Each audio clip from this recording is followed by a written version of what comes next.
Playoffs mean everything. During playoffs, every game will matter.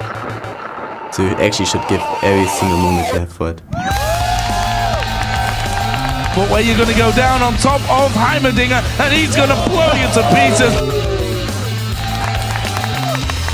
Jankos kicks him deep back in towards Tzortziou, and Selfie is going to go down from this one. Jankos in the right place at the right time.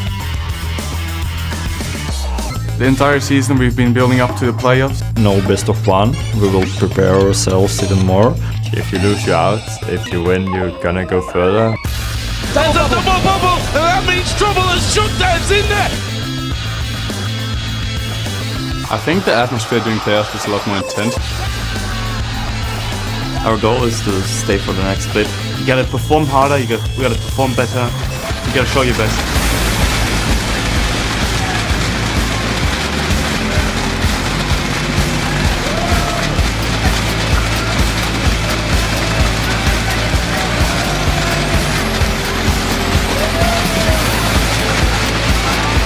Welcome, ladies and gentlemen, to the 2014 European League of Legends Championship Series Spring Playoffs, coming to you live from our studios here in Cologne, Germany. I am Lee D-Man Smith, and alongside me, of course, is Martin Deficio Linger, as we head into the matches that will determine who will finish first place for the Spring Split and who will be sent to the Summer Promotion Tournament. And as we learned all season long, D-Man, every team proved they can beat each other. So get ready for this, because anything can happen this week and any of these teams could actually take the championship. Absolutely, could be a wild week. Let's take a quick look at the playoff brackets to see where the teams are. Keep in mind that all of these matches will be a best of 3, except for the championship final, which is a best of 5. So, beginning with the quarterfinals today, Alliance finished in 3rd place and will be facing the Copenhagen Wolves, who finished 6th. And then it's Roccat and Gambit, who finished 4th and 5th, respectively, will be facing each other. And the semifinals will take place on Wednesday, with Fnatic taking on the winner of the match between Alliance and the Copenhagen Wolves. And then SK Gaming will square off against the winner of Roccat versus Gambit. At the end of the day, a match to decide 5th will take place between the losers of the first 2 quarterfinal games. As a reminder, whoever loses that match, finish 6th and be sent to the Summer Promotion Tournament. Yeah, big matches, of course. On Thursday, we'll begin the day with the 3rd place matches between the teams that were defeated in the first 2 semi-finals. And then the main event will take place as the winners of the first 2 semi-finals battle against each other for the Spring Split Championship and a trip to the All-Star Game. It's going to be a big one, ladies and gentlemen, but let's focus our attention on today's games. Up first, in just a few moments, we will have Alliance taking on the Copenhagen Wolves in a best of 3, with the winner facing Fnatic tomorrow. And then in the second half of the day, Roccat will battle Gambit in the next best of 3, where the winner will play against SK Gaming in the second semi-final game. There sure is a lot to keep track of throughout the playoffs, so remember that you can get your team information, stats, VODs of the past matches, and much more over on lolesports.com. You'll also find the schedule for the week there, which is where you can vote on today's games. Just submit your picks for the teams you think will win each best of 3, and we'll check in before each match to see how you voted. And speaking of voting, for the last 2 weeks you have chosen who you wanted to make up to the 2 All-Star Challenge teams that will compete in Paris, but that's just the beginning.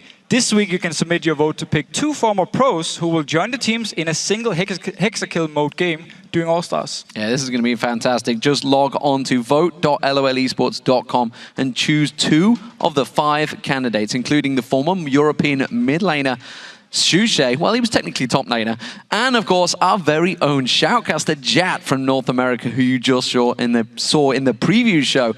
The 2 who receive the most votes will join those All-Star Challenge teams on the 6-on-6 hexakill action. You can also find seats to join us here in the studio to watch live the pro teams play. Tickets are now available for next week's Summer Promotion Tournament, and of course you can find all of the details on the website. So, we also want to hear what you guys have to say. Hop onto Twitter and tell us, which European LCS team have you learned the most from this split and why?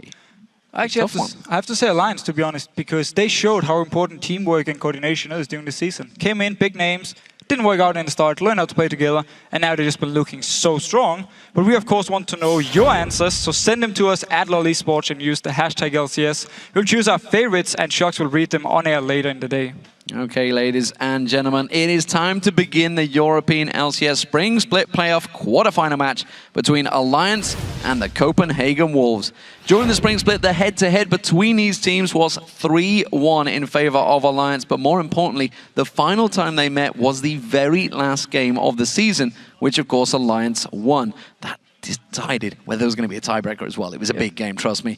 Alliance, of course, they're coming into this match as clear favorites, ending the season in 3rd place and have recorded at least 2 wins against every single opponent in the league. Yeah, Alliance had an incredible season of ups and downs, starting with 4 losses in the opening week, which began their curse of the odd weeks. And that was a strange run of winning 2 games on even weeks and then losing 2 games on an odd week. And that just continued all the way to week 6, where Millennium finally helped them snap the hex. Yeah, and after that, of course, they wrote their very own history, because from week 8, they went on to win 10 out of 12 games, which catapulted them from 7th place to 3rd place. And the backbone of Alliance is a strong early game with objective control, a lot of ganks from Shook combined with roaming from Froggen, and then diversity in their picks. Because we've seen many different comps from Alliance, but lately they prefer to play 1-3-1 split push with Wickd on Aurelia and Froggen on Zed to pressure both side lanes. And this was the exact tactic they used against the Copenhagen Wolves in the last game of the Super Week,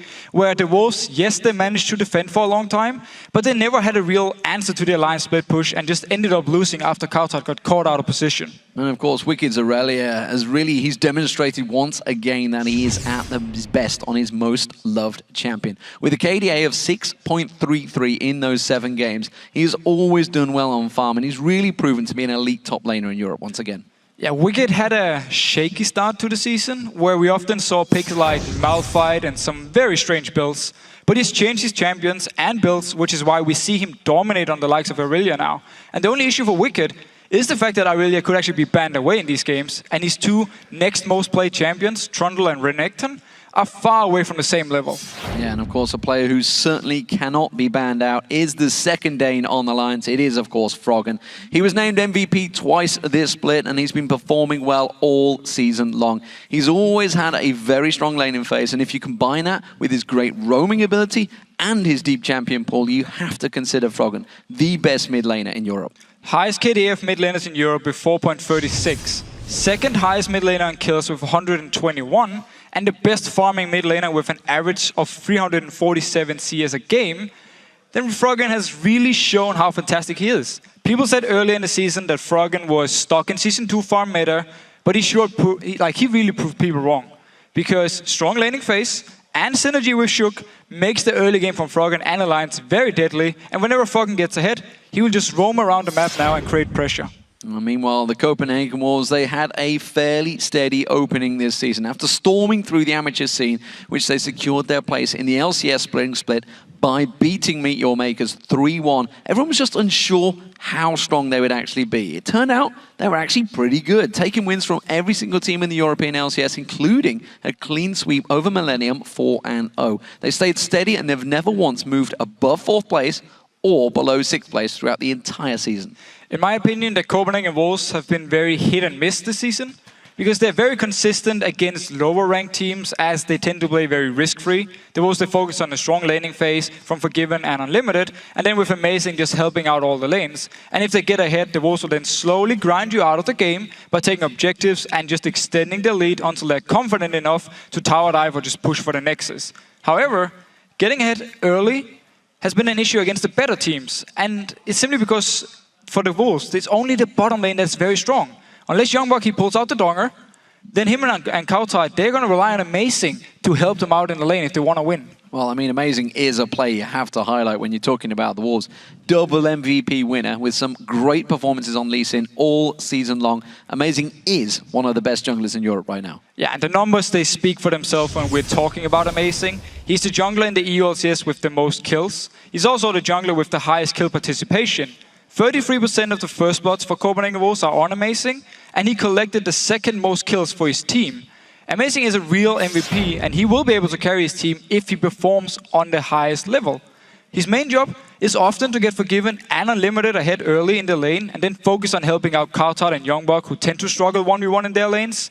When he succeeded early in the season, we saw Copenhagen Wolves play some very brutal siege comps, which are very hard to come back against. So I expect to see Amazing simply come flying out the jungle here and just try and win the early game for the Copenhagen Wolves. Well, coming into this match, both teams have strengths like Alliance's late game split push and the Copenhagen Wolves' powerful bot lane. But this series may come down to a game of fixing mistakes as a team rather than relying on one strategy. I think how to beat the Copenhagen Wolves is make sure YoungBuck is an uncomfortable champion and you don't let Forgiven snowball. They rely on Forgiven getting all the farm, then basically having him carrying the game. It's not a Forgiven-centric team, it's just Forgiven being centric about himself and then leaving his team to play 4 versus 5. They're nothing special per se. They have weaknesses. All of their roles, aside from mid, are beatable. So I don't see us losing to them necessarily. I think they run strategies where they have a mid laner and a top laner that outscale their other opponents, and then they use it to split push later on. So what we're looking to do is actually get champions that outscale them. I think if we win the first game, they're probably gonna go on tilt, and then they will lose the second game because there are some emotional players in there. And for us, it's also that we have the momentum and we just keep going and just win the second game. Their teamwork has been improving a lot lately, but they still have many mistakes. So do we, and I think that the team that manages to fix their mistakes before playoffs will be the winner. Well, I wonder who exactly has fixed their mistakes, because it's been a big build-up to this one. They've had a good week, solid practice on 4.5, and 4.5 could be the difference for these teams. There's a lot of changes to the entire gameplay, especially also jungle-wise. So when you have a jungle like Amazing, it could really benefit Copenhagen Wolves on this 4.5 patch. Well, let's check out those starting lineups. On the blue side, it is Alliance for game 1. That means Wickd's in the top lane, Shook in the jungle, Froggen in the mid lane, Tabzz as AD carry, and Nyph on support. And on the red side, we have Copenhagen Wolves. YoungBuck is in the top lane, Amazing is the jungler, cowTard is in the mid lane, Forgiven as AD carry, and of course Unlimited on support. So, 4.5, the first LCS game on it. We've already seen the Challenger Series on it in last week. What are we expecting from these teams? Is anything new, anything wild going to get thrown out there? Well, obviously new junglers come into play here. Nocturne has been very popular with the new changes. Master Yi could be an option. Zhao, personally, I think is one of the strongest junglers, especially if you want this early game pressure here.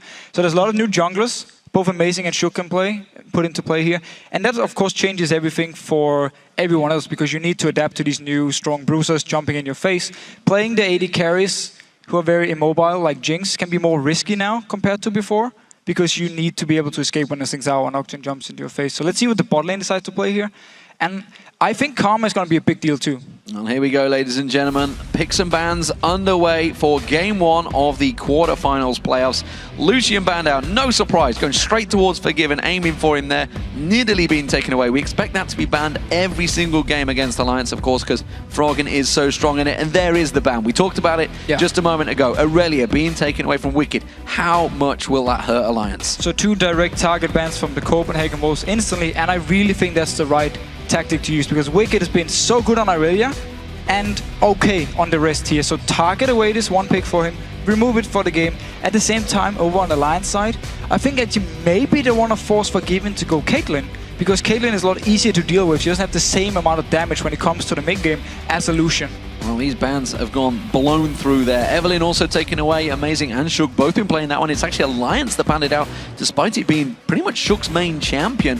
Renekton also taken away that big bruiser in the top. And there is Kha'Zix. You see him picked in. First choice for Alliance. That's an important first pick, but also we're seeing the Copenhagen Wolves fast picking. You talked about it. Caitlyn going to be in that top, and it looks like Jax for YoungBuck, although he seems to be discussing it. Yeah, but the Caitlyn pick, it's been the 2 champions for Forgiven every time, like Caitlyn and Lucian. So ban 1 away, you get him on the second one here. So Alliance can look now to collapse onto the Wolves in the mid game, where Caitlyn isn't necessarily the best. She needs to go early game, she's very strong, and late game she's very strong, but the mid game point is where she's lacking damage compared to the other AD carries. Well, they're just going to remake that champ select. You could see that YoungBuck was like, I can't select this champion. Where's Heimerdinger? I can't seem to pick Heimerdinger. I don't know what's going on here. So he's just having a small problem there. Needs to get his donga ready to go. So we will be going into picks and bans in just a moment. Don't give me that grin. So we saw already the picks and bans. Obviously, that's going to be the same bans. Yeah. What are we expecting? So We've seen the Kha'Zix first pick. These picks that came in, they're going to have to be redone in the same fashion. I'm pretty certain of that with that one, as far as I'm aware with the rules. But where does this put? I mean, we saw Ryze being banned out by Alliance, Renekton and Aurelia taken away. Their top lane are really being hit hard. They're really focusing on it, and both these top laners during the season is actually two of the top laners where we've been saying, are they... limited? Do they have a good enough champion pool? Do they have deep enough champion pool? So that's why they both target them away. Also, the Ryze obviously could go to the mid lane, so they hit kind of two players here from the Wolves side when they banned away from Alliance here. So that's smart. And if you look at the Kha'Zix, it's not an issue for Copenhagen Wolves because there's so many junglers left. Evelyn should be still open. Was she banned away too, actually? I didn't remember if she was, but in Evelyn was banned by case she was banned away, there's still Nocturne. Ziggs out, you know, multiple options. You can log in. Lee Sin is still open here for Amazing, of course. So I don't think he's too sad about Kha'Zix being first pick. One thing it tells me is that we're not going to see a Zed coming out from Froggen. I don't believe, because generally, unless Evelyn's on the board, they've got no ability power, basically, unless maybe Wickd has suddenly learned some ability power champion in the top lane, but I don't expect that to be happening. So I expect to see some sort of ability power assassin for Froggen, maybe even a farmer. Could even see a farmer. We could see him focus on like Ziggs or Carthage or something like Wave Clear. Orianna, of course, could be an option too. And then focus on having Wickd split pushing by himself. And then the rest of the team just, you know, stay together, farm in a 1-4 split push. Okay, here we go again. The remake is back underway. So there is the Kha'Zix. We saw it locked in already. It will be the Jax, of course, for YoungBuck in that top lane. With Renekton taken away, Jax is a strong pick. So I really like Jax now here in 4.5 because your scaling runes make you even stronger in the late game. And it means when you're building Blade King and Trinity Force, because you got scaling HP runes, you got scaling magic resist, for instance, you're going to be more tanky in the late game just by having the runes. So it makes you very strong even though you build a lot of damage, and that's where Jax really, really shines. And that's also why when they ban away the Renekton, who's the early game bully against Jax, simply saying, we locked this one in here and now YoungBuck is confident he can duel Wicked no matter what he picks. Big Farmer has been locked in. Ziggs has had some changes, slight reduction in his range of his basic attack, but it's his own minor change. Wasn't hit as hard as someone like Lulu, which is probably why he hasn't gone towards it. But cowTard has played Yasuo very well in the LCS. The last showing he had of it.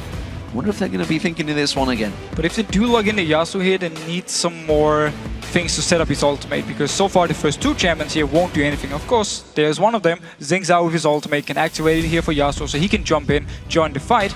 So that's a very, very, very strong combo from Copenhagen Wolves already, just by having Yasuo and Ziggs out together. Also, the damage you can do in the small skirmishes around someone like Ziggs, you can just jump onto him and kill him. Yeah, Shinzao definitely is a champion that's come into his own, I feel, in 4.5. Twitch is a champion that's been very strong over in the Korean scene, the North American scene. We saw them back in the last Super Week just before the playoffs, playing it fairly heavily, has a very good win rate, and as of yet, haven't seen a great showing of it in Europe. But one thing I really like about this Twitch, if they lock it in, combine that with Kha'Zix, you got double stealth here to set something up. You have Wickd split pushing in the side on Shyvana, you have Froggen wave playing in the mid lane, and then roaming between these two lanes, you got the AD carry and you got the jungler unseen when they get close here, and they can join in for fights. They can surprise someone. All of a sudden, they can be 3 people top lane against poor old YoungBuck who's trying to defend 1v1 against Wickd. He gets piled on, he gets killed, and they start pushing down. So this lineup here from Alliance is going to be like a 1-4 split push, and then with both Twitch and Kha'Zix roaming around, trying to set something up once they actually get out of the laning phase. The only issue for Alliance is that Twitch, when it comes to hitting the turrets or sieging the turrets, is not the best because you don't have any escapes. So once you're actually standing there hitting the turret, if they engage onto you with Zhao, with Yasuo jumping, with Jax, you're not going to get out. Everybody piling on you. One of those squishy targets, be it a Ziggs or a Twitch, will be very weak and will get popped very quickly. Well, last chip pick will be the support. It looks like it may well be Karma once again for Unlimited. It's a champion we've seen him playing to varied success throughout the season. He was pretty much one of the first to pick it up very early on to limited success, and then obviously it seems to have switched into the meta as the patches have rolled by. And the thing with Karma here, especially with someone like Caitlyn, is in 4.5, lane swaps is very, very standard. It's very... I might actually expect to see more lane swaps than standard lanes here early on in the 4.5 patch. So with Karma, with Caitlyn, of course, you have a lot of poke onto whoever is you are fighting against in a 2v1. You have good tower damage, both are ranged here, and they're very safe because both can escape from ganks. If they do get 2v2, Karma will provide a lot of poke, and now that AD carries don't really run lifesteal quints anymore, poke is going to mean a lot more, because if you take some damage early on, you won't be able to sustain it as easily as you could before. Well, I mean, Wolves are one of the teams that were doing the lane swaps very early on and throughout the season, honestly. But Jax is a tough 2v1 pick. Well, Jax should be able to get some farm in it, and then with his teleport, he's going to be able to go back to base if he gets poked down, get a few potions, get his first item, and come back then to the turret, get some more farm here. And obviously the same thing is go for Shyvana. Both of them should be denied early on. It's a bit risky to dive at Jax due to his stun, but at the same time, if they actually get onto him, he's still fairly squishy early. We could also be seeing what's been happening in North America and Korea is the top laner joins the bottom lane to just shove on down them towers. So we'll see how it works out for them. It is going to be an interesting game. It's the first quarterfinal of the playoffs, and the players are just about to enter the Rift for the first match in the series. So let's check in lolesports.com to see who you think will be the best of 3 winner here.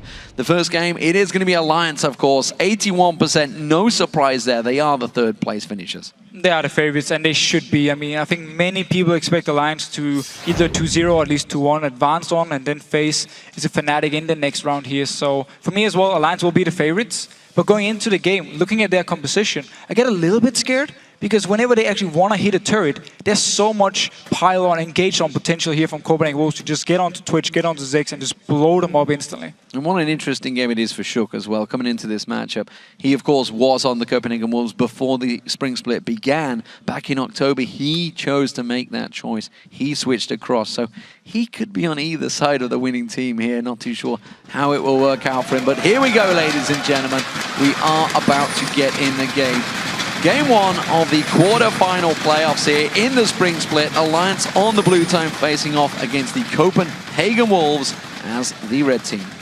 So both teams clearly looking for something here level 1, because you got wards on both supports, so they're gonna get some early vision here. Late invades is very popular here, especially also after the trinket changes. You don't have any vision. It's safer to just late invade with your team than just wait around and make sure you can get something and get the right lane swap. And now actually Copenhagen Wolves moving in already with 5 members. cowTard a little bit behind, but Nyph spotted them out.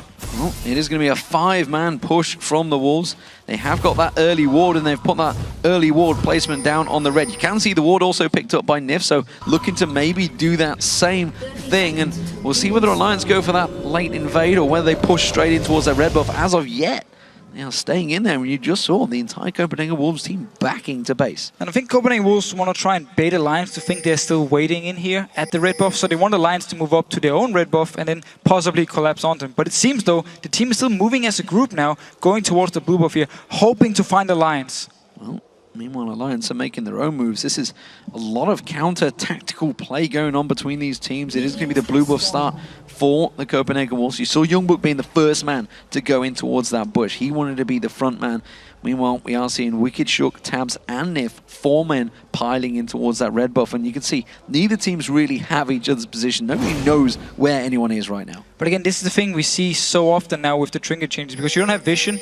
You need to go in with your team to late invade, because if you just stay back in your lanes and wait, and the other team then late invades on you, you're gonna lose free buffs. So you need to make the move yourself. And Copenhagen Wolves, of course, due to the ward down here, they know Alliance is not starting red buff, so they can do the blue here and then rotate down, because that dual lane is also down in the bottom, so they can go in and fight if something should happen at the red buff of Alliance here. So very standard start for both teams. Yeah, it does mean, of course, we have that 2v1 lane swap. It's actually Alliance that have initiated the lane swap as well. So they've chosen to take Tabzz and Nyph into that top lane. It does mean that YoungBuck's going to be having problems. Instead, he's taking on the white down the bottom, so he's going to make sure he gets to level 2, or try to get to level 2. He's not going to quite get there with just the white. And back off, and he can just rejoin that top lane. Amazing is going for that counter invade straight in there, and of course Shook nowhere to be seen. He's taking away the blue. And both junglers now are in a good position to move up to the dual lane and then simply just force down the turret, because blue buff here for Kha'Zix, or for Shook, he can just move up, of course. Same goes for Amazing down in the bottom lane here. There's no solo laner though from Alliance side down the bottom yet. They're just building up a big wave from Copenhagen Wolves side, and then if Wickd shows, they're gonna go in and just deny him all the season, force him away. And Shook, he wants to do the same. Yeah, they've both done identical tactics so far. Continuing, but YoungBuck this time is going to get caught out here. He's gone for Counter-Strike as a level 1 because he wanted to catch people out in the bushes, and that's going to cause him problems. Shook flashing for this one. He thinks he can get another unseen threat. He's got minion wave in it. I don't think he's quite got enough to dive on towards the turret there, and he isn't quite going to have enough, and Nyph was so close to getting that exhaust down. But a mistake here from YoungBuck, because he should have known Shook would have double buff already and moved towards this top lane. There was a high chance he would be in this top lane because his own jungler already had the double buff. So a bit risky play by him to go down to ward and almost cost him his life. Safe play from Wickd, meanwhile, in that bottom lane. He doesn't want to get close. He's got 0 CS right now, but he is playing it very safe, sitting on the inner turret. And that's actually going to be a problem because you can see Copenhagen Wolves are already up to that one. This is going to be the tower pushing we've seen so often through the Korean scene and the North American scene recently. Yeah, and the bottom lane turret, of course, takes more damage than the top lane one, so Copenhagen Wolves are pushing faster. Amazing rejoining them here, since Zhao is very strong in pushing the turrets early on here, so they get a lot of damage. They will take this one without any problems, because of course mid lane is just farming. Alliance, they want to trade for this turret up in top.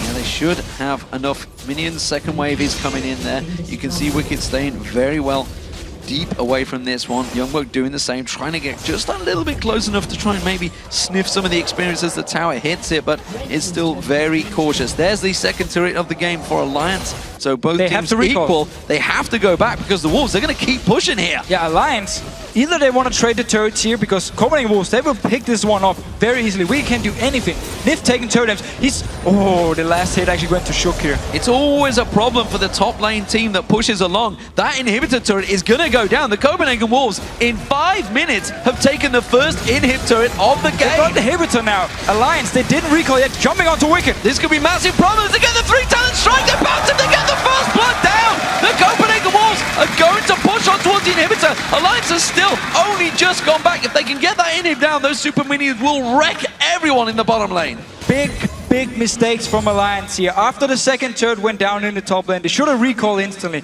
Got down here, tried to defend this turret. Instead, Copenhagen Wolves, big advantage early on, and also picking up the first blood onto Wickd. Such safe play by Wickd for so long, and then just as he caught out a little bit too close. Froggen, meanwhile, in this mid lane, we haven't seen a great deal of him because this has been very much not where they've so focused of action for them. But Froggen is keeping up the farm, but at the moment, cowTard is doing a grand job on Yasuo. You can see, got the edge over Froggen, only so slightly though. It's literally 1 CS difference. Tabzz rejoining, and this is what we may see Alliance do. They may rotate everyone into that mid. But look here, Alliance, they don't know where to go because Wickd, he's trying to freeze the lane all the way down the bottom. There's of course no turret, so the lane won't actually reset. It's only the damage from Wickd going against the minions here, so that's why he can keep this wave for quite a while, unless Copenhagen will decide to make a move. Seems they're just moving for Dragon. Very good move, especially also because they spot all the members of Alliance now up in the top lane here. So map-wise, Copenhagen Wolves with a big advantage early on, and they don't care about Wickd freezing down this bottom lane. That Dragon will go down. It's the first one of the game in 6 minutes 23. There is so many things starting off so quick in this game. YoungBuck going to get caught out with a slow here. He may get hooked in. Nyph is going to go for it. Does manage to land that death sentence. That's YoungBuck going down. He's not going to escape this one. Counter-Strike will come in, but you can see Tabzz is finishing it down, and Shook gets himself the kill. So kill for Shook here. Very nice response. YoungBuck, he stayed out a little bit too far to try and farm here. We haven't actually touched about the mid laners. Very even so far. Good farm for both of them. cowTard actually doing very well getting farm here earlier and putting a lot of pressure onto Froggen, even though Ziggs is having this auto-type poke onto him, but he's still doing a very good job just farming away. Amazing, also doing a great job of counter-jungling, stealing away everything from Shook's jungle as he's just shown himself in that top lane. Of course, Shook did just get that kill. Both junglers now with the kill, and of course, Feral Flare being built up by Amazing. Yeah, so Wriggles all ready for Amazing early on because 3 turrets, he got the first blood, of course. He got 6 stacks on it already. He needs the 25 stacks before it turns into the Feral Flare, and that's where he really becomes strong in these duels. So he can just farm up now because Copenhagen Wolves, because of the way it went now, with them moving their duel lane up top here, full control of Nyph and Tabzz, they don't really need to fear anything except for Shook, because Froggen in the mid lane and Ziggs, he's not exactly one who's going to roam away. He needs to stay and farm. And let's just not discount the big difference here is the fact that one of those inhibitor turrets are down already. An exposed inhibitor is such a dangerous thing. It causes so many tactical problems for Alliance. They can't push heavily in top lane because they're going to leave that bottom exposed that somebody could sneak into. And someone like cowTard and maybe YoungBuck, once they get a lot of items, just even maybe 2 or 3 major items, will take things down so quickly. Exactly, that's going to be the key moment. It doesn't really matter for now because nobody really have the damage and they can't duel anyone to get all the way up to the inhibitor for now. But later on, if YoungBuck can then beat Wickd in a 1v1, he will get just a free way all the way down to the inhibitor and then force Alliance to send someone back to defense. So in about 10-15 minutes, it can actually start to become an issue for Alliance as long as they don't fall behind. It's a 3-man stack from the Wolves in the top lane this time. Let's see if they can sneak their way around there. Shook is close by, but Amazing is looking to make one of those plays. We talked about how he's involved in so many kills for the Copenhagen Wolves, and this may be another one, but a 3-man dive here would be a very dangerous thing. You've got the Flay from Nyph, could stop them in their tracks, and Shook, you can see, waiting in the tri-push. It was very good research by Alliance here because Copenhagen Wolves, whenever they do the lane swaps and get the first turret, they always swap back to the dual lanes going against each other, and then they send Amazing down and they try and get the turret because they love this fast push early on. So now Alliance, they pinged him out, and at the same time, oh, cowTard going aggressive. cowTard using that ult to be able to look at that straight away. The exhaust goes down from Froggen. He's going to try and turn some of that damage back around. The Mega Inferno Bomb not quite landing and finding his target, and cowTard pretty much getting out that one untouched. Yeah, exhaust onto Froggen, exhaust onto Nyph. That's 50% damage reduction onto Yasuo when he jumps in with his ultimate. So they're going to be able to shut down a lot of his burst damage, and that's going to make it very hard for cowTard to go into fights. We saw actually how little damage he did to Froggen. It was just 1 health potion, he was back. But that ultimate of Yasuo is very quick, whereas the exhaust is going to be much longer. Very He true. didn't use the ignite that time around, so cowTard may just be trying to burn that one out, and would have made the call, of course. And cowTard, with YoungBuck roaming around in that red buff, they are going to try and take this opportunity and push in, because there's not really a great deal they can do about it other than try and steal it away with the bomb. Yeah, I'm a little bit surprised we see Shook actually using so much time up in his top lane. Copenhagen Wolves can take this red buff for free because they spotted Shook going in towards the engage up in the top lane here.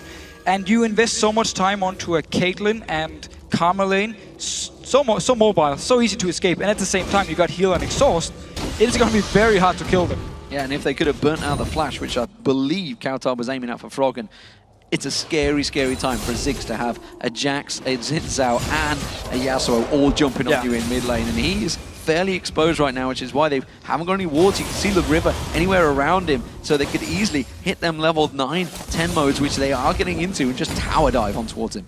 And I'll just continue to do what they're doing in the top lane here, to just push the wave down instantly with Karma and Caitlyn and get a few hits on the turret, back off, do it again the next wave. Nyph was actually forced to recall, so Shook once again is near this top lane to try and help defend. But Copenhagen Wolves for now just continue pushing down. And this pressure at the top, look at it, Shook's having to stay here. YoungBuck, he's not really had a wave to clear. He's doing the counter jungling. He's farming out Shook's jungle while he's up there. Meanwhile, the rest of Copenhagen Wolves are keeping pressure on. Spray and play being used by Tabzz just to clear the top wave. Did some very good damage, but once again now, Amazing joining in this top lane. Copenhagen Wolves, they love to get these early turrets. That's how they put pressure on the map. Once this turret is down, they want to rotate to the mid lane and do the same. It's going to be harder against the Ziggs because there's so much wave clear, but at least they continue to just apply pressure everywhere. It's been a great start for the Copenhagen Wolves. Nyph dying to get a ward into that bush, and if he does, he can put it straight on Amazing's face. They do get to clear it out, but it gave him the information that they required.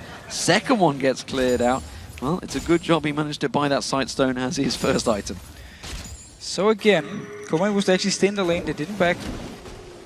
Tabzz been forced to stay too. Look at him, he doesn't even have a BF sword yet. He's probably got a lot of gold, but he didn't get time to go back and shop, because if he does, his tower is gone. That's it. There's no way to defend the turret without it. Yeah, you can see just shy of 2,000 gold on him. Look in this mid lane, we have the three-pronged attack coming in. Amazing YoungBuck and cowTard all circling around the Froggen, who is somewhat vulnerable in that mid lane. Shook is nearby, and that pink ward is being protected. They've got to make sure that is clear. They don't want anyone jumping on them. But with that 6-minute dragon they got early on, this is another very quick dragon from the Wolves. Yeah, there's no timer from Alliance side because they had zero vision when they took the first dragon here. And at the same time, look at Froggen. He's completely woman in the mid lane. No blue buff, won't be able to regen it. So very easy, very safe dragon for Copenhagen Wolves, and they're just outplaying Alliance on the map. You know, and something we've been talking about off air all week, honestly, is this Feral Flare item. We heard Jap talking about it. We didn't really expect it to make a big impact because the teams won't allow you to farm for so long. But Amazing got it very early on. He's had freedom of the entire jungle, both sides of the jungle almost. So he's going to get stacked out very quickly. The fact that they've taken 2 dragons down already as well is a big, big difference because Shook hasn't gone towards it. He's not feeling he's going to be required. He's basically been running a babysitting job in the top lane. But it's also, champion-wise, a bit different. Elder Lizard is actually bid onto Kha'Zix. First of all, you don't really need the attack speed from Feral Flare, and at the same time, your Q actually doesn't activate the proc, so you're more ability-based. That's why Elder Lizard will do more, whereas Zhao, of course, very auto-tech focused. But Alliance now, pushing onto this mid lane. Copenhagen Wolves are here, though, to try and wave clear.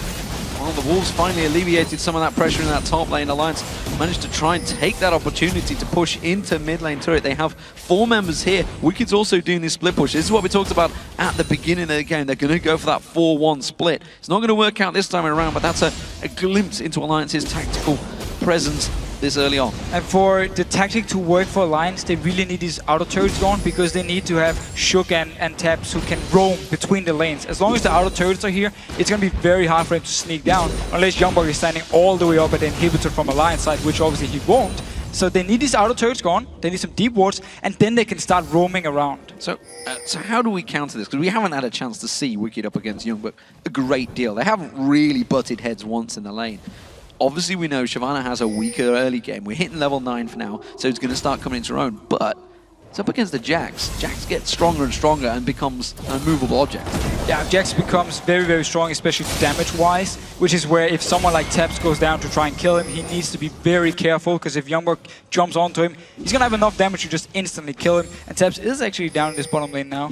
At the moment, though, without Blade of the Rune King onto Jax, he should be fine. But once the Blade of the Rune King is completed, that's where he needs to be careful. When it comes to Wicked here, he wants to make sure he can survive YoungBuck in these fights, but the sustain from Jax with a Blade of the Rune King late game is going to out-sustain Shyvana. Well, there's a gank opportunity being set up by the Wolves here. Tabzz and Nyph. Shook is nearby. He's just been doing the golems and they're suspecting the YoungBuck's there. Counter-strike, jump in, straight on towards him. The moment they see the third man show up, they do manage to back away. Nice a good ultimate from Amazing slows him down, but Shook's going to get the speed boost here. Mega Inferno Bomb comes in from Froggen. It's going to land, but it's not going to do the damage. Copenhagen Wolves avoid that. A gank opportunity set up, countered very nicely by Alliance. Yeah, very good counter. Again, Shook is moving around with this dual lane from Alliance all the time. They're expecting Copenhagen Wolves to target Tabzz and Nyph over and over again, so he just stays with them. And now they can actually push onto this turret. Teleport already used on YoungBuck. He won't be able to do anything to defend it, and nobody's nearby. So this is a turret for Alliance. Immediately up in the top lane. Copenhagen Wolves need to just push down and get the turret themselves. Counter play and pushed in, and Wicked went very deep. He's expecting to stay in this top lane for a long time. He just put a ward in the tri-bush and at the red buff. And, well, if you know Wicked, he doesn't tend to put wards out too often, so that is very deep stuff from him. He's expecting to stay very busy in that top lane while Alliance, they keep on pushing. And remember, these bottom lane turrets, they are weaker. Hook onto YoungBuck there. Counter-Strike's going to come out. That will dodge some of the basic attacks. Still a lot of damage done towards him, and that may be the turret, but cowTard's going to come across. The presence is there. Remember, Mega Inferno Bomb was used already, not off cooldown just yet, but cowTard can't leave this lane long because Froggen will keep pushing. Just continue pushing in with Ziggs all the time. He can look how fast he clears the wave, so he can always push it in if Yasuo moves away. Wicked is left alone up in the top lane. He's actually pushing the wave very far down already. Yeah, going very deep on that one. As I mentioned, he got those wards out, so he's got the coverage. There is a pink ward just above him, so they have vision of where Wicked is. But remember, there's no towers, nothing to go down. He can just keep shoving that turret down. So, 2 outer turrets are gone. Only the mid lane one is left.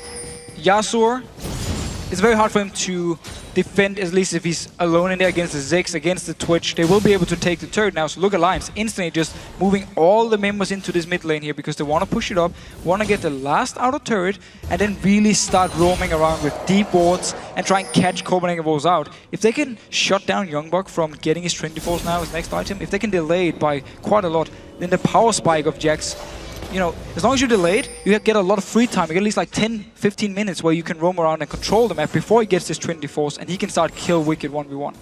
Wicked, meanwhile, putting down a signal of intent going full on tank. Warden Ismail coming out along with that Sunfire Cape. He is going to be the man jumping in there. Expect to see the Randy and Zerman completed shortly as soon as he goes back to continue that wave farm. Alliance, though, have managed to get themselves, claw themselves back into this game. It is a, what, 3,500 gold differential that you wouldn't know it, honestly, because we haven't seen these teams yet fight, and they've just continually both been pushing each other's opposition lanes. Froggen being caught out there does get the ace in the hole used. That does, of course, mean that Alliance know that Copenhagen Wolves are stacking. They want to try and create a play here. The Dragon is up in 20 seconds. Of course, Alliance have no timers on that one at all. And the ward here, unless they actually checked it on the minimap, they will of course see it spawn, but if Copenhagen Wolves is waiting already with multiple members, they should be able to kill it before Alliance is in a position. They know it's gonna spawn soon because Copenhagen Wolves are already moving here, clearing out wards. Look at Froggen though. Entire Copenhagen Wolves moved away from the middle lane. He just stayed, pushed it up. Shoved it straight back down their faces, and the Wolves are maybe thinking of making a play here. Carefully, of course. Blue buff will go back across to Amazing. cowTard not interested in that, doesn't really want it. Or is he going to take it this time around? Nope, Amazing will take it once again. And Alliance have got themselves back into the Dragon. They've swept it out. They see it spawn now, so they know the fight is on. Yeah, they know the fight is on. Both in a good position. Look at Wickd already moving down from the top lane. There is teleport in YoungBuck, but it still takes some time for him to join the fight if Alliance should engage onto Copenhagen Wolves here. They did start the Dragon, backing off for now. Vision control-wise, both teams are in a fairly good position. Look at the wards behind the Lions here, so Copenhagen Wolves know exactly what they're doing. And Forgiven-wise, he's staying here. Tabzz almost catching him out. Trying to go for it again. The Dragon being pulled. There's still no wards for YoungBuck to actually teleport to. They're going to keep getting cleared out. He's continuing to push that top lane, though. He's going to start putting pressure on towards the inner turret if this fight gets delayed much longer. Yeah, so Wickd didn't decide to stay up in the top lane here. He actually moved down, even though his teleport is ready. So I'm not sure why he was afraid to stay in the 1v1. And it simply meant because Copenhagen was just delayed the Dragon. Wickd's now been forced to move all the way back here and got some good hits onto the turret from YoungBuck's side as well. Both can interrupt one another. Of course, the counter-strike has to land at the right time by YoungBuck. Wickd, of course, can just use that Dragon Descent to pounce across if Jax were to try and teleport. Pink ward being used by the Wolves and the Dragon being started once again. It doesn't know whether it's coming and going right now because there is a lot of damage being done to it this time. Copenhagen Wolves are going to try and make a play on this one. Inner flame being used. Ace in the hole landed on Shook. They're going to dive. They're going to jump straight on towards it. Shook just gets massacred straight down there. Wicked exhausted out. He's just going to simply pounce out. Counter-strike from YoungBuck stuns up all four members of Alliance. And now Amazing. He's going to be the focus target. He has to get out. Wicked turns that one back around. It's a 1-for-1. Both junglers down. But you saw the power from both teams there. Very dangerous stuff there. That team fight could have turned it for either team. But it's going to be the turret here for Alliance, and also the Dragon is still alive, so it's a win for them with this fight because they managed to kite all the way out. The box from Nyph came up here. Copenhagen Wolves, they couldn't chase onto it, and then Amazing went over aggressive. He went into the face of 4 members from Alliance in the end. Look here at the fight. Look how much Copenhagen Wolves invest onto killing Shook here in the start. Yasuo ultimate, everything is popped. He's dead. And from here on and out, because Alliance can now kite backwards, and because all the damage Tabzz has been doing from the backline here with his spray and pray, the Copenhagen Wolves, they can't really follow up on this. Good stun by YoungBuck, but then look at the box here. Who's gonna follow through this one? Amazing feels like he's strong enough, he jumps in. The rest of Copenhagen was already backed off, so he's just an easy kill for Alliance, and then a turret. And you gotta feel that early exhausted went down. It went on Wickd, not really the one you wanted to go for. Absolutely Tabzz with that spray and pray running. Yeah. He's the one that wanted. Exhausted. Didn't quite get it onto the right target, so maybe an error, maybe a lapse of judgment, who knows. But it was a very tight fight, and as I mentioned, the Copenhagen Wolves, the fact they had that 3-4k gold advantage going into that fight, didn't really show it there. They invested so much into killing Shook that once he was actually dead, they had nothing to jump on to Tabzz. Yes, okay, YoungBuck jumped there, but he was alone. He was the only one who could actually jump in. The rest of the team was left behind. So they didn't have anything to follow up with. That's why when Alliance could kite them out, just kite backwards, and then collapse onto Copenhagen Wolves when they made a mistake, it simply meant they could actually go even in the fight and then take the turret later on. And all in all, great play by Alliance, and they got this outer turret now. So all 3 outer turrets are gone. This is where we can see them now start roaming around the map. Feral Flare completed by Amazing. We'll see whether he makes use of it. What do we make of all the items that have been picked up? Bearing in mind, we're obviously to 4.5. There's been a number of changes to several items out there, but we're still seeing fairly standard builds. Of course, you look at Tabzz, he's slightly behind in Forgiven. We know that cowTard, once he gets that Infinity Edge completed, he is going to be a big danger. But Froggen, he's already set. Froggen got a lot of damage already. He can go into a Lich Bane now. Once he completed, he got the 3 core damage items from Ziggs. Late game, he can even go Lich Bane if he wants even more burst. So he's really strong, and he can really wave clear everything now. He can just throw his bomb to the side lanes as well if YoungBuck gets too much pressure onto Wickd here.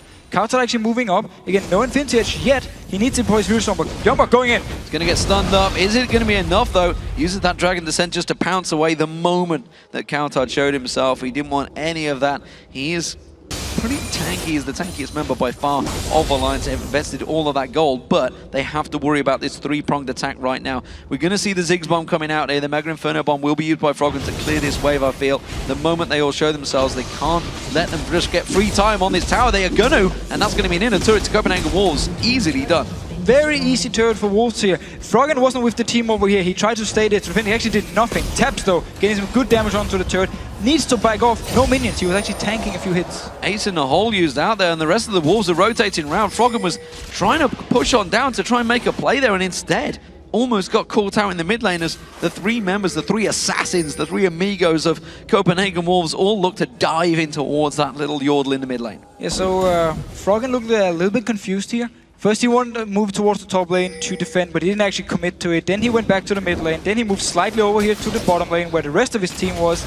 But he never really moved there. He just stayed in the mid lane. It meant they gave up a turret and didn't actually get anything in return. The one worry maybe for the Copenhagen Wolves is if this game does go longer, they are, of course, have no ability power other than Unlimited, who we have seen actually building fairly magic heavy on Karma in the past, but that's a long way out, and again it's a big differential that Alliance could maybe try and defend towards. As it stands, Wickd, he's trying to continue pushing on that top wave, doing a great job keeping that farm going, but YoungBuck is keeping with him every step of the way, and you can see YoungBuck's really starting to put some serious dents in towards Wicked's armor. Yeah, and Wickd, of course, as you just said yourself, went full armor because there's so much physical damage on Copenhagen Wolves. So some of the magic damage here from Jax actually does quite a lot to him. That's why YoungBuck can so easily duel him as well. And of course, he will out-sustain him. There's no Blade Rune King on Wicked's side, there's no lifesteal. So in every 1v1 here, YoungBuck with the edge. That's why you see Wickd trying to pick up the farm he can, push out whenever YoungBuck is not there. When he shows up, he just backs off. He's not gonna stay here and try and duel him. And there's nothing being done to slow down that Trinity Force that's being built up by YoungBuck. The Infinity Edge has now been completed by cowTard. With the Dragon up in 2 minutes time, we're already seeing the Wolves moving into position, sweeping out wards. They have no intention of going for that Baron, but it's something we should start thinking about because this is a team that could take Baron very quickly. Oh yeah, Jax Xing Zhao, Fail Flare onto Xing Zhao, of course, Blade Rune King onto Jax. You have so much damage onto the Baron here, so if Copenhagen Wolves can keep the rest of Alliance away, just 2 members of them can actually take the Baron very easily. So Alliance really needs to be careful and always keep vision in this area here. Wow, Froggen getting caught there. Just one shot from Forgiven, and of course the Whirlwind coming out from cowTard took him down to just shy of half health, and that is a big danger sign. And Froggen is going a very manly build. 0 armor, no Zhonya's, nothing here, so that's why the damage from cowTard onto him is very high, and if they actually jump onto Froggen, he's gonna explode instantly. So he needs to stay back. Once again being caught out here. cowTard could have jumped in with ultimate if, of course, the rest of Alliance wasn't nearby. Well, I mean, Tabzz stepping in to take the ace in the hole. That triggered half the hit points off him as well, so that's actually put both carries low on health, which is why the Copenhagen Wolves are thinking they fancy this one. They're buying time for YoungBuck to keep on pushing. Remember, that's the exposed inhibitor in the bottom lane. They took that one very early on, 5 minutes into the game. If he gets on that inhib, he will take it down very quickly. Oh, Tabzz sneaking in here. He wants to go for Forgiven. Mega Inferno bomb thrown down. There's the slow spray and pray. It's going to be flashed on towards. It's just enough to take down Unlimited, but that's only a support. They still have a Jax pushing down the bot lane. But this was the stealth, the sneaky thing we talked about in Champs League that Alliance can do when they want to start something, want to catch someone out of surprise. But they need to recall because this Jax is just hammering away. It is going to be Froggen backing off. The rest of the team are going to try and push. No, Froggen's going to be stopped there. They're going to dive in. Copenhagen Wolves are going to keep the pressure on. Amazing goes deep. They're just simply delaying Alliance from recalling back to base because YoungBuck is in there. He's finally been stopped out. Froggen got there, but the inhib goes down. And 10 minutes ago we said whenever YoungBuck gets so strong, he can 1v1 anyone. That's where Alliance needs to be careful. That's where they need to be able to defend this inhibitor. and they weren't. So this is a very easy inhibitor for Copenhagen Wolves, and now going for the Dragon. Yeah, Alliance all low health, remember. Shook can't really jump into this one. That Dragon, look how much damage goes off it already. That's just 2 members of the Copenhagen Wolves. Good wind wall going up there, stopping the hook coming out from Nyph. That Dragon is going to be taken out. Froggen with Mega Inferno Bomb not available. It's on cooldown. Shook's teleporting away. Alliance have give up on this one, and the Wolves get themselves another advantage over Alliance. They now hold that 4k goal difference, but looking at 3 out of the last 4 Dragons all going to them. Froggen was stuck down in the bottom lane, so he couldn't join in for the fight, so the rest of Copenhagen Wolves just backed off. Copenhagen Wolves, though, the rest of Alliance backed off, but Copenhagen Wolves are not done. They're pushing here. They keep on pushing towards it. They've just took shreds of health off that turret. Alliance finally rotating defense, but they are chasing this game right now. Copenhagen Wolves seem to finally, once they get past that 15 to 25 minute mark we talked about so often, they have an unsure moment of time, but now they've got enough farm, enough big items on the key champions. They seem to be going aggressive. And this is where we need to question the whole lineup here from Alliance side, because with Shyvana against Jax, it's such a hard matchup for Wickd to do anything now, and the whole tactic for Alliance was going to be Wickd would do well in his split push, and then Froggen would wave clear the mid lane, and then Kha'Zix and Tabzz, or Shook and Tabzz would roam around the map and try and set up kills. But because Wickd can't stay in the lane 1v1 against YoungBuck, he's always forced to run away. They can never set up the gank. At least it's very hard for them to set it up. And it means Copenhagen Wolves just got control on the map. And now we see, of course, with YoungBuck taking the inhibitor down the bottom, it's the same thing. Nobody could hold him 1v1, so they tried to push up as a team. It didn't work. As soon as someone was recalled, Copenhagen Wolves engaged and then went for Dragon afterwards. And this is a serious danger moment right now, because Copenhagen Wolves are starting to get themselves vision control around that Baron area. We just saw how quick they took down some of those turrets, how quick they pushed in, took down that Dragon. Now, Baron is a real possibility as we approach the 30-minute mark, and Alliance are very much aware of this. Yeah, so Wickd is down in the bottom lane with teleport. Of course, he will be able to join in if a fight should break out. The fact the inhibitor is gone means YoungBuck can actually stay bot lane. Or at least it's going to be harder for him to push it in, because he needs to go all the way to the Nexus turret to force someone to go back here. So he's just staying with the team, even though teleport is ready. And ooh, actually moving in here. Good shield onto Amazing, just getting to safety. Well, Amazing, almost certainly the man that's going to be diving in first. Has got the Randians and now has got the Hexdrinker as well. Meanwhile, Trinity Force has been completed. Wind Wall being used to prevent those bombs rounding in there. And vision control being taken away from Alliance, which is why we're seeing Tabzz and Wickd. They started the move. They started the Baron. They were simply waiting. They kept Jax here because they knew whenever there was a small chance to jump in. Alliance pinged it out though. They know something is happening. They're moving in.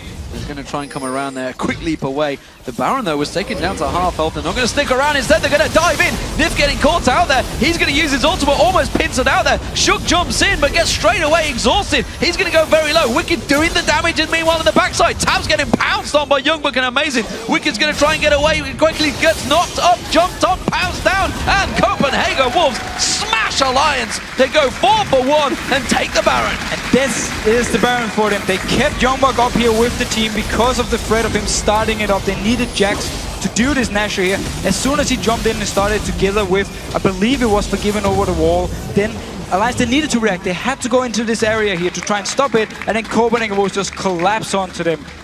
And Froggen, he went down very fast. Look here, look at the fight. Froggen is the first target, so squishy. 2 members actually chasing onto him. YoungBuck will kill him outside of the screen. Meanwhile up here, Wickd actually does a very good job in the backline together with Tabzz, getting a lot of damage onto Copenhagen Wolves. But because Froggen is already dead and YoungBuck is on 50% HP, he can just come back here, and then, as we talked about with Twitch, once someone gets onto you, you're not going to get out. Especially when it's so much gap closers that the Copenhagen Wolves have big bruisers, but also massive damage dealers. And the fact that the Copenhagen Wolves are only getting more stronger, damaging items on those big bruisers is going to be serious problems for Alliance. They're going to really struggle to claw their way back into this one up against a Baron up team. Don't forget, there's an exposed inhibitor on that bottom wave. I almost certainly expect Copenhagen Wolves to push down there. They can move down with 5 members and just force Alliance to teamfight around it, or just make them back off, take the inhibitor, and then rotate around to mid lane or top lane, which is pushing in favor of Alliance for now, but Copenhagen Wolves can still just go down to the inhibitor. And the thing for Alliance, yes, Ziggs, he can wave clear, but Twitch, his wave clear is not exactly ideal when it comes to these clutch situations where multiple members of Copenhagen Wolves will pressure you while you try to clear. So it's actually only Froggen there to just keep the minions away.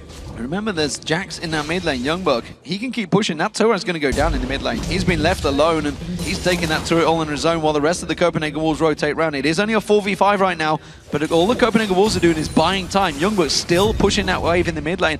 Wickd has gone there to defend it, to keep him away, but the rest of the Copenhagen Wolves are putting lots of pressure on Alliance. They're happy to take a 4-on-4 right now. Happy to take a 4-on-4. As long as they get a few hits onto this inhibitor, and as long as YoungBuck can get hits onto the turret, they're fine keeping it here. A lot of damage onto Unlimited though. He needs to be careful. Froggen with the watchstaff got a lot of damage. YoungBuck is going to join them. That's going to be a 5-on-5. Wickd's trying to move back around. He's going to have to use some serious speed burn to get back in there. This turret inhibitor though hasn't taken too much damage yet. Amazing does get a couple of hits on Wickd, just keeping him at bay, but they are still not that confident despite having the Baron buff.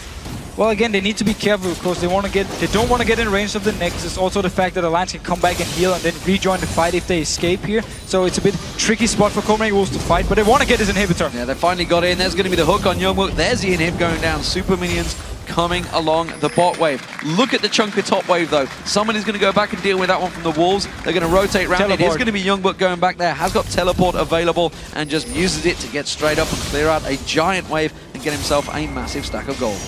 YoungBuck on this Jax been the MVP of this game, to be honest. Everything Copenhagen Wolves have done has been around him. Whenever he was winning the fights and split push, they could set something up. The Baron, of course, was due to him pushing all the way down the bottom lane, getting the inhibitor so they could move to Baron. So this Jax pick here, it also really explains the Renekton ban and of course the Aurelia ban to say, you know what, Wickd, once we pick Jax and we have these two banned away, there's nothing you can play that can actually kill me in a 1v1. Well, it's funny that you should say that because SK Telecom T1K did exactly the same thing at the World Finals against Royal Gaming and completely stopped that game in its tracks. Shook caught out, he's going down, no way out of this one. Popped out by the ace in the hole, forgiven mid-air, and that is going to be the Copenhagen Wolves pushing in towards that top. Yeah, good wave coming down here with YoungBuck. They can go all the way into the inhibitor turret. I'm not sure how Alliance will defend this one. They can't engage because Shook is dead, and at the same time, yeah, okay, Froggen uses his ultimate to get it, but oh, good poke onto cowTard actually. They managed to wipe out a lot of his wind. Oh, good spray and pray. Mega Inferno Bomb almost down. The poison ticking. Is it going to be enough? No, the Baron buff regen. Now they've hooked in YoungBuck. Not sure that's the one they want. He just pounces back out with a leap strike. Wickd continuing to chase on this one. Hasn't used the Dragon Descent yet. Has got, of course, his Randian's Omen. Could try and slow someone down, but instead they are so quick to disengage. Okay, ignore what I just said before. This is how Alliance could actually engage if the mid laner from Copenhagen Wolves decided to walk as the first person, get hooked, and they got a lot of damage onto him. So very nice hook by Nyph, and Alliance actually managed to defend for now. For now, that is the key ingredient. Baron buff about to wear off, and the Wolves have managed to get themselves a couple of towers for it, so it definitely was worthwhile. They are still very, very cautious. 10,000 gold ahead, but you already saw Alliance still not dead in the water yet. Still have just enough to clear them out there. Of course, let's not forget, Froggen, if he continues to build up the way he is, nobody is stacking magic resist. Not one member right now. There's a Hex Drink, that's it for Amazing. So he will still do incredible amounts of damage to these champions. Yeah, 100%. You can then turn around on Froggen's side and say there's no armor. So, but he's only one member, whereas they're 5. That's true, but if someone from Copenhagen Wolves gets onto Froggen, we saw it in the team fight at Baron, he's, yeah, you did. That's it, because there's absolutely no armor onto Froggen's side. Yes, he got the exhaust, but will it be enough to save him? I'm not too sure. The key member for Alliance is going to be Tabzz, actually. He's doing so much damage already onto this Twitch, and he's been doing very well with his ultimate, staying in the back, hitting multiple members, picking up kills for himself, and of course Twitch going into late game. Such a beast. Got to be careful. He's been using that flash aggressively. Yeah, and that's dangerous when there's so many cap closers on the opposition side. We'll see how it works out for him. Maybe living on the edge and feeling that Nyph's Lantern will be enough to keep him at bay, keep him safe. Dragon's going to be up in just over a minute's time. That will be picked up by the Wolves, or certainly will be moved towards. At the moment, though, the Copenhagen Wolves are looking to invade Alliance's jungle while Alliance keep everyone at bay. They're doing a good job of keeping the waves clear. They're trying their best to keep them at bay, but you can see all of them are slowly pushing for the Copenhagen Wolves. And with 1 minute on Baron here, Copenhagen Wolves can just keep Alliance here, and then whenever they feel like it, they can just move up here to this Baron area, which they already have 2 pink wards in. So they have full control, full vision control. So as long as they keep Alliance around the base, they can quickly rotate to Baron, pick it up with Jax and Zhao, Forgiven, and take it. YoungBuck shows himself on the bottom. Ace in the hole being burnt out. keeping Nyph away from this mid lane turret. Good wind wall being used there. That stops all the damage from Froggen. Of course, we shouldn't discount that. It's a great ability up against the Ziggs, and that gives them a very easy mid lane turret and mid lane inner turret. So all of the turrets outside the base are now down. It's 7-4 in favor for the Wolves. And 20 seconds on the Baron. Copenhagen was backing off for now. Just want to go back and buy, at least for some members, they need to buy, need to shop, and then come down here and be very, very strong for the upcoming fight. If Alliance decide to try and stop it, they need to be very careful because it's so easy for Copenhagen Wolves, if they win the fight, to just push down in this very open base from Alliance side. Some big items coming out. Of course, Infinity Edge was picked up by Caitlyn, which is forgiven. cowTard got himself that last Whisper, so a lot of damage now stacked on the Wolves. Let's not discount the Morella. Nomicon was picked up by Froggen as well, so he wants those grievous wounds sticking on towards them. Alliance trying to get some poke on towards the Wolves, but they've got to be careful. They're getting very, very close there, and they do back away. Wolves looking to engage. But look down here in the bottom lane. YoungBuck, he doesn't even care about Wickd. You can do whatever you want. I'm just going to take your inhibitor. You can just stand there. Whenever Wickd moved close, he just bonked him in the head a few times and he had to back away. So Wickd here picking, or YoungBuck picking up an easy inhibitor once again, and the rest of Copenhagen was just staying around this Baron area. They got some good poke on Unlimited there, which is why Alliance has suddenly gone a little bit cocksure of themselves, pushing in. Great catch on there, ace in the hole onto Froggen. Froggen have to jump away. They're going to leap straight on towards him. YoungBuck catching out Froggen. Froggen's in all sorts of trouble, exhausted. He's not going to be enough. He gets himself a kill. Spray and pray though, coming out from Tabzz. That gets himself a revenge kill. Froggen forgiven, taken very low. They just don't have anyone to close in. Oh, Tabzz tries to get so close. Doesn't get it. The barrier there. The shield coming out from Unlimited. He does get him down, but it's going to be the Copenhagen Wolves chasing on towards this one. Nyph with the hook does save Shook there. It was a 2-for-2 overall. Both mid lane and AD carries going down for both teams. But both Zhao and Jax is still alive and very healthy, so they're staying around here. They want to continue fighting. Oh, Nyph going in, uses that flay, gets caught out. Counter-Strike does manage to flash away. Counter-Strike doesn't lock anyone up. There's the lantern being used by Shook, and they are getting the hell out of dodge. But there's a giant wave also in the top lane here, so Alliance just keeping Copenhagen Wolves around, hoping to get a lot of damage on this top lane turret.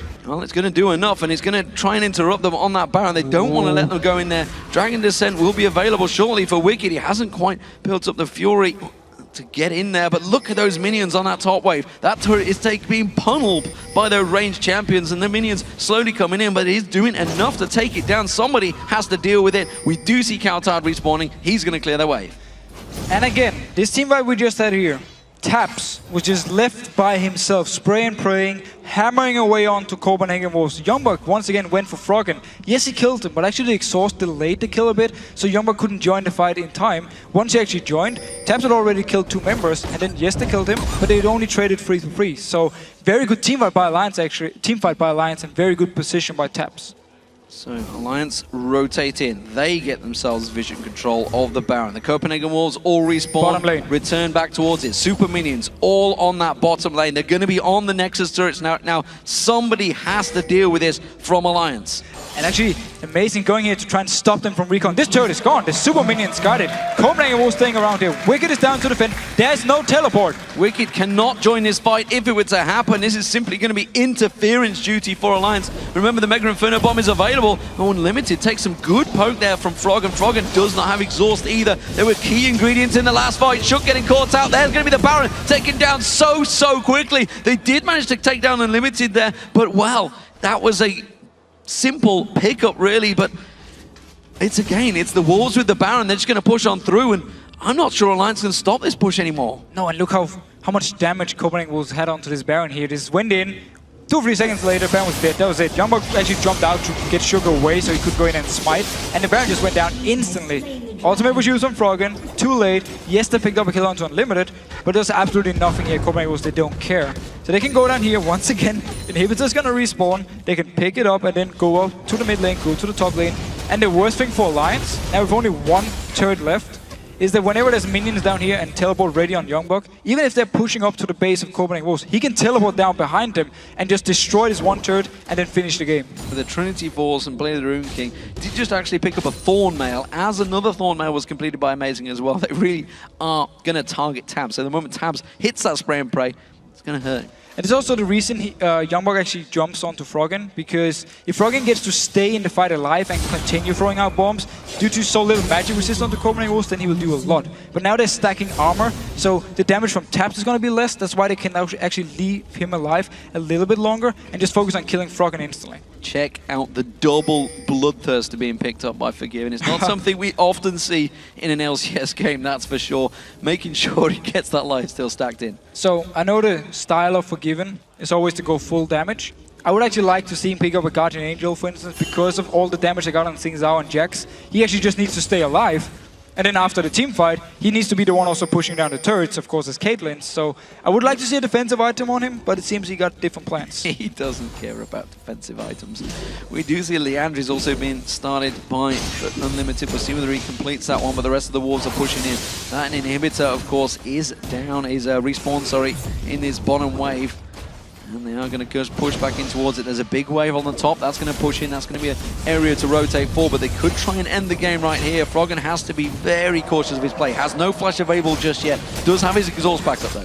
But it's almost like we've seen this thing before. Copenhagen Wolves want to get his inhibitor. They got the Baron buff. Alliance trying to just hold them off, and Copenhagen Wolves, they don't really want to engage yet. They're just poking a bit on the inhibitor. Every time there's a minion wave, they move in, get a few hits, and in the end, they just go in 5 members and take it. There's the wind wall being used. Ace in the hole's going to come out. He actually does catch up to Nyph. That's going to buy them time. They get a few good hits on there. Amazing actually tanking of the damage. He goes in, dives on towards Shook, tries to pull him in there. Nyph hooking on towards YoungBuck. YoungBuck using the counter-strike, but they are backing out. The Mega Inferno Bomb will land. And well, all young Copenhagen Wolves are going to have to back out of that one. Enough damage done. Now they have to rotate quickly towards that top lane to keep them away. The Wolves are not backing away yet. They can stay. They got health regen from the Baron buff here, of course, and built-in health regen onto cowTard, into YoungBuck whenever they hit the minions. Of course, Amazing doing the same.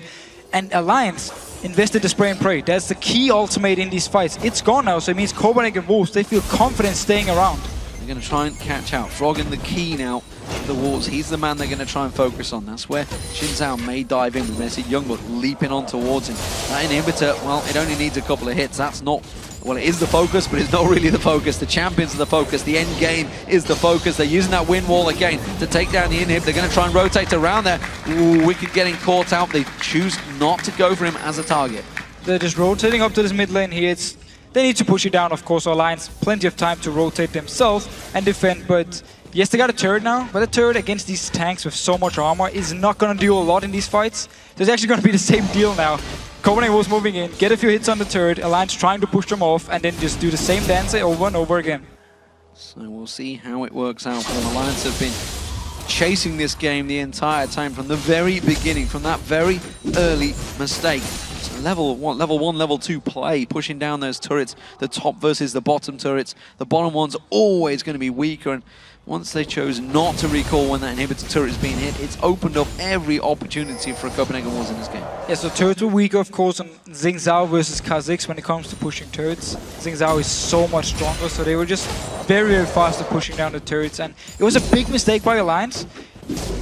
The mistake, plus the Shyvana pick, actually, in my opinion, is the two keys to why they're losing this game. Well, the Wolves, of course, just going to buy themselves time. They know they've got super minions coming along that bottom wave. That's going to get cleared in a moment. There's no Nexus turret on that side. There's only one standing, and that's buying time for this 4-1 split. Keeping the pressure, keeping the options open, can keep on pushing in. Ziggs with the wave clear, yes, it's great, but you've got to keep that Jax at bay in that top wave. And the Alliance, they're going to move around. All 5 members going to try and push in towards this one, but they keep leaving YoungBuck open in that top wave. They can't push too deep, and again, the Wolves buying time. Look at the bottom wave now. Tabzz has had to go deal with those super minions. And also the power... Spray and pray. Yes. No, he wasn't. Didn't use it, don't worry. That would have been weird if you used it on the minions. I was confused for a moment. Yeah, no, but we also saw for Copenhagen Wolves with their comp, their disengage potential. YoungBuck actually getting a lot of hits onto the... or get a few hits onto the turret. Meanwhile, they do the same in mid. Alliance are being pulled from pillar to post. Shook goes in. Mega Inferno Bomb does land, does good damage, but again, Baron buff worn off this time, but the speed boost comes out. Meanwhile, YoungBuck jumps back on towards that top turret, realizes he cannot take it down and has to try and make the escape. Counter strike will come out there. Wickd goes for it, but quickly gets pulled away from that one. Wind wall's going to be enough to disengage, and the Wolves back away for now. Again, very strong disengage from Copenhagen Wolves with this Karma here, just popping the speed buff onto the team. They run out. Wind wall, of course, can block things, block the hook from Nyph. There's so many disengaged potentials for Copenhagen Wolves, and then that YoungBuck just stayed, got a few hits on the turret, backed out, and then Wickd, a bit of a desperate ultimate onto him, just backed out. Yeah, they're not done yet. Amazing sticking around, YoungBuck sticking around, using the lifesteal, taking away everything from Alliance's jungle, making sure they don't quickly push out, get those wards placements down. They're making sure they have no reason to go back and buy, honestly, because they have next to all of their items. They've both got, what, 1,000+ gold on them. So they may actually go back. YoungBuck's got 1,700 gold on him, so he may try and change that Dawn's Blade for something useful. So they got both turrets down to 50%. They got the inhibitor bot lane with the last bound buff. Now they're waiting for the next one to spawn in 25 seconds. Already setting up for it, getting some vision control. Alliance can try and go and stop it again, but it's even more risky than last time because they're 5,000 gold behind again. And at the same time, if there's a minion down this bottom lane, YoungBuck can just teleport down if Alliance is staying around the Baron area to kill the Nexus turret. So from Alliance side, either they should just give up this Baron, try and steal with Shook, or they should just try and push up the mid lane themselves, get a turret or something. It is exactly what they're doing. Baron spawns and Alliance were shoving up there. YoungBuck aware of this one. YoungBuck on his own. Look how quick the Baron's going down. That's gone in seconds. Teleport used by Wickd. May as well cancel it. It's exactly what he's done. Now he's stuck down the bottom wave. His team are fighting. They're in a 4-on-5. This is a terrible position for Alliance. Froggen tries to flash out. He's got the Guardian Angel, but they're simply going to spawn him back into a very angry Jax. YoungBuck counter-strike ready and waiting. The moment he spawns, he just gets exploded. And that was a clean fight for the Wolves. Forgiven went down, but it doesn't matter. The rest of the team could push on through for the win. Yeah, Forgiven went down here. YoungBuck actually recalled it. With the teleport, he can just join in with his team, push down. There's no minions actually, so they need to just tank this turret. And Wickd want to try and hold them off. Tabzz meanwhile. Oh, there's the teleport actually. Yes, of course, because that bottom wave is just going to get pushed on through. Inhibitor has respawned once again, but it's not going to last too long because the rest of the Wolves are just going to bully it down. There is a wave coming in. They're going to tank this one through. We talked about it earlier on, how strong they actually are. They can tank this one through. Amazing, barely being untouched by this one. He tanks down that Inhibitor. That's another turret down. The inhib will follow. Still 30 seconds on Froggen. That's really the only man they care about right now. Tabzz is up, but I'm not too sure he wants to jump in because they will all turn tail and leap on him the second he shows. Another inhibitor turret going down. The Wolves are just wrecking the entire Alliance base. And this was exactly why Alliance shouldn't have tried to fight for the Baron. Now Wolves going in. Shook gonna get caught out here, takes the lance and tries to get away, but while that's all happening, Tabzz gets focused on. Quick turnaround, cowTard leaping in and just dropping the AD carry where he stands. The third inhibitor will be going down here. The Copenhagen Wolves are looking so strong in this game. It looks like it could be theirs. They're going to back away for now. I don't think they're going to finish it here. But the Alliance are pretty much down and out. There is no AD carry here, so they can actually go onto Froggen. He's an easy target. They're going to jump on him. The exhaust was used. He gets locked up. He goes down. It's going to be a kill picked up by Amazing. The Copenhagen Wolves are wrecking Alliance's dreams right now. They were set up as a team to win, but right now it's a team that's lost. It's going to be 1-0 for the Copenhagen Wolves in this quarterfinals. They are one step away from facing a great semi-final matchup. What a turnaround and what a match really for the Copenhagen Wolves. A fantastic start to this series. Copenhagen Wolves completely outplayed Alliance on the map. And also with this Jax pick, there was nothing Wickd could do to respond to Jax. He needed help from everyone else, and whenever someone tried to help him, the Copenhagen Wolves just punished him elsewhere. So champ select went in favor of Copenhagen Wolves simply due to this Jax pick, and at the same time, the way they played the early game, the way they played the map, they were just one step ahead of Alliance all the time. Fantastic performance, and Alliance, as you mentioned it from the picks and bans. Honestly, there was not a lot that they could do to stop YoungBuck's Jax. And once the way the game started, the way they played it, how they moved Alliance around the map, they basically had complete control. And then when Wickd got caught out when they were pushing for that inhibitor, it basically gave them that inhibitor, and that opened so much up for Wolves. Yeah, so first of all, the fact they get 3 turrets down the bottom lane, as you said, open up the inhibitor. Wasn't going to be a big deal the first 20-25 minutes, but once the split pushing really started, it would be a massive deal, and we saw YoungBuck take the inhibitor. So that's a big mistake by Alliance. They should have recalled after the second turret, not try to push on. They were so far behind already, I don't even know what they were thinking. So they should just have recalled, try to defend here, and then afterwards, when it came to the setup from Alliance, yes, they got the 3 out of turrets, but because YoungBuck was so strong and Wickd was so weak in 1v1s, they could never actually start doing the whole thing where they set up in 1-4 and then start roaming around with Tabzz, roaming around with Shook, trying to set up kills here with these stealth champions. So they never really had a response. And that's why Copenhagen Wolves just stayed ahead the entire game. And once again, YoungBuck got even stronger. And the rest of Copenhagen Wolves got so strong they could fight against Alliance. There was really nothing else they could do. And then we have to question some items. 0 armor, no Sonya's onto a Ziggs versus Jax, Zhao, Yasuo. I mean, you are begging for them to jump you and just instantly kill you in every single team fight. Same thing happened every fight. Froggen would walk in, and then they would jump him, and one guy would just kill him, and they would return with the team. Yes, they left Tabzz alone. He got a killer too, but then the bruisers like Jax and Zhao were still alive and could just finish up the rest of the team fight. And they were also the members they needed to take Baron. So for Copenhagen Wolves, the fact that the items from Alliance weren't ideal was just made it a lot easier for them in the fights. And also with Wickd going full tank while he's actually split pushing.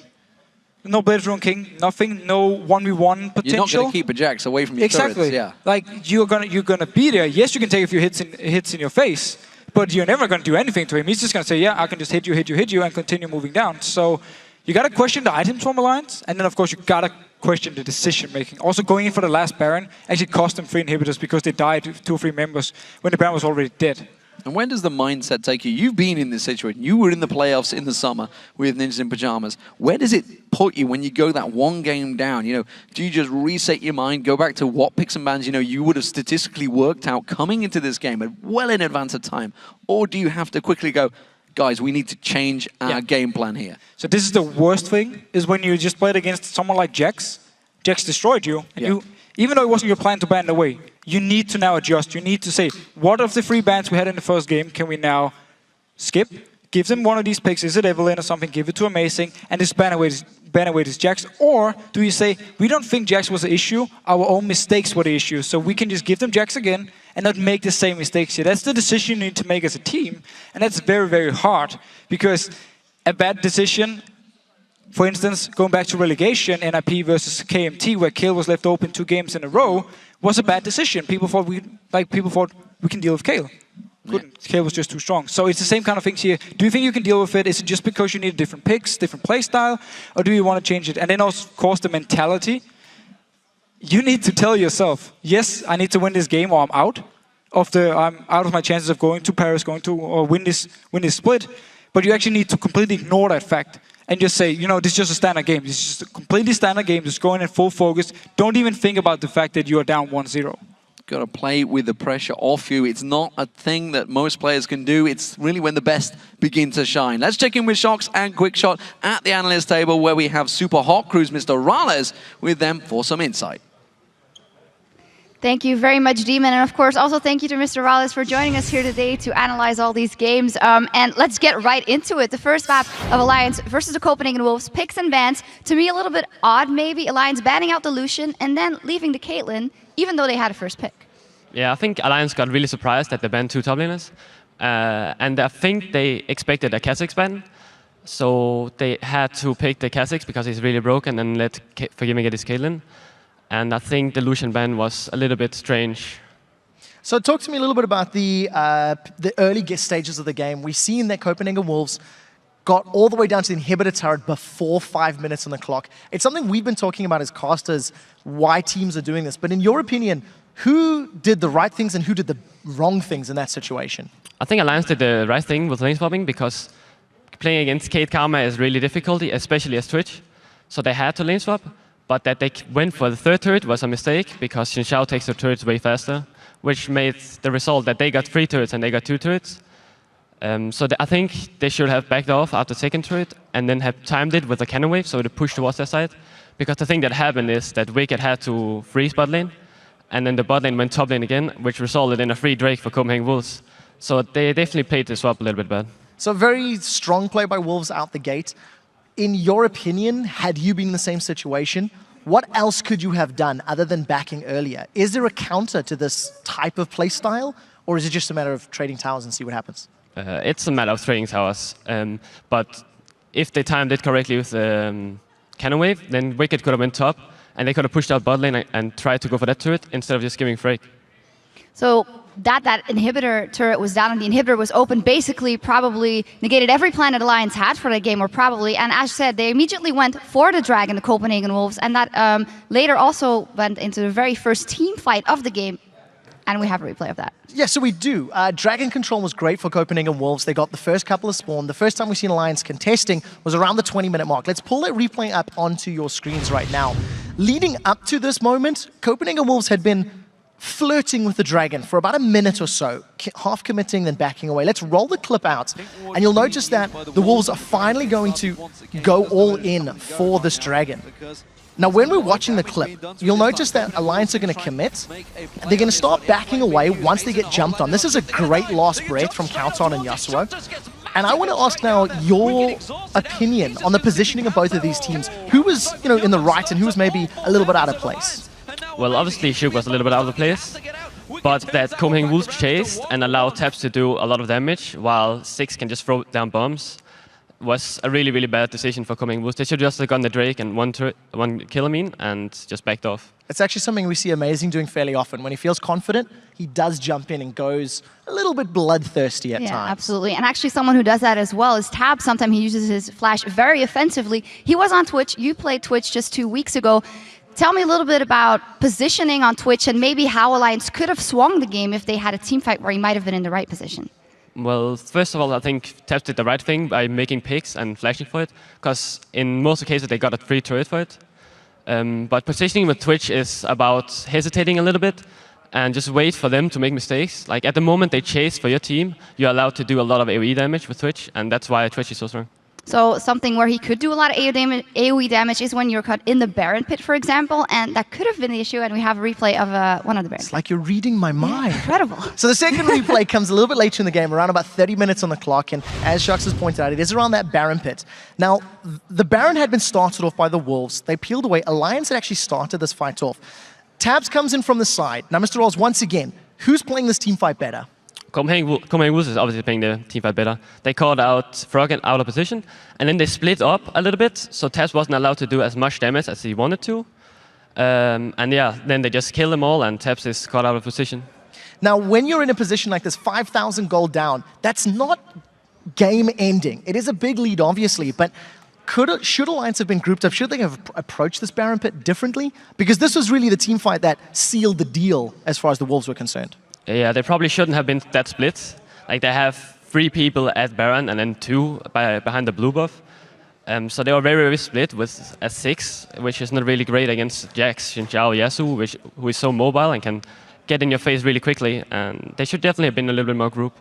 Turning it the other way around then, if the Copenhagen Wolves, you have that inhibitor turret down at 5 minutes still, this turned out to be a pretty long game. What do you think made it that Alliance was maybe scaling pretty well or doing good so that they couldn't finish out that early? The reasoning behind that is probably because of Ziggs, who can constantly wave clear. And Ziggs is a really, really boring champ. He's just going to sit behind his turret and wave clear all the time. But I think they could have done a little bit more by when they got the inhibitor. They could have forced the Baron a little bit quicker because bot lane is going to push no matter what. So yeah, they dragged it out a little bit, but I think they played very good. I think you only call Ziggs boring because he stops you hitting towers. When we look at this game, I think now that the Copenhagen Wolves are 1-0 up, if they pick up one more victory, they advance to the semi-finals, they guarantee the spot in the summer split. You have to think that the Wolves will be looking to get their hands onto that Jax, and Alliance will be looking for a way to counter that early game power. Maybe picking lanes that you can go 2 versus 2, prevent that map play. If you were in Alliance's shoes, what would be your focus in the next games in the series? I'll definitely focus on getting a bit AD carry. I think they will mess up a little bit with the bans. Like they will probably not ban Lucian, or else they will let a lot of things open and ban Lucian, and then force them to either pick Kha'Zix or Caitlyn or whatever first pick, and then get 2 other OPs. So what do you reckon they will do when it comes to the top lane? Because we've seen it now. Aurelia and Renekton banned out, and Wickd had to go for that Shyvana. Didn't match up that well versus that Jax. Do you think that that might be a sore point? Because YoungBuck called it. They will try and split push with their mid and their top, and they just haven't been able to do that. I think, I don't know, it's hard to say what they're going to do in top lane because they ban out so many top laners. And it's very hard because there's not that many top lane champions that is really good. So yeah, they probably have to do something about the Jax pick, but I'm not quite sure what they should do. Yeah, I think just as a final thought to add on to that, knowing that YoungBuck is a little bit more of a versatile player in that top lane, we've seen him playing Vlad, we've seen him playing Heimerdinger, his Jax now. He's got a lot of different champions that he can do well with. And I actually feel like Alliance need to ensure that in picks and bans, they don't give Copenhagen Wolves the tools to take advantage of the early game. I really feel like the laning phase is incredibly important in Game 2 of the series. Yeah, and the Copenhagen Wolves call it, we have such a solid plan because this match is so important, and we have seen that here in Game 1. As for us now, we're going to take a short intermission. When we return, it's Game 2 between the Copenhagen Wolves and Alliance. Will the Wolves head to the semifinals with another win, or will the Alliance take it to Game 3? We'll find out soon. But first, let's hear from some of the pro players how to mentally prepare to pick their champions in these playoff games.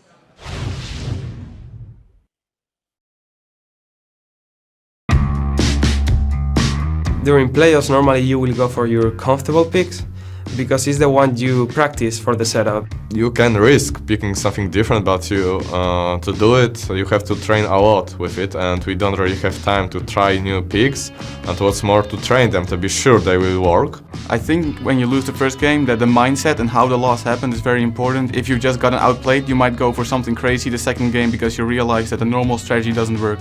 If I play a champion in the second game that I haven't played for like 4 or 5 weeks, it's harder for me to feel comfortable on it, even though I know how the champion works. If it fits, like, you don't just pick how you feel, like, it's always dependent on what you're planning to do. I try to deny the opponents from his best picks, while it's gonna be good for me as well.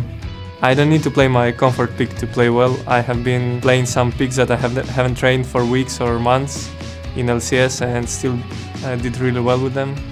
If there's a great opportunity to use a weak pick, then it's fine, but we shouldn't just pick them because, I don't know, someone wants to play for the champion.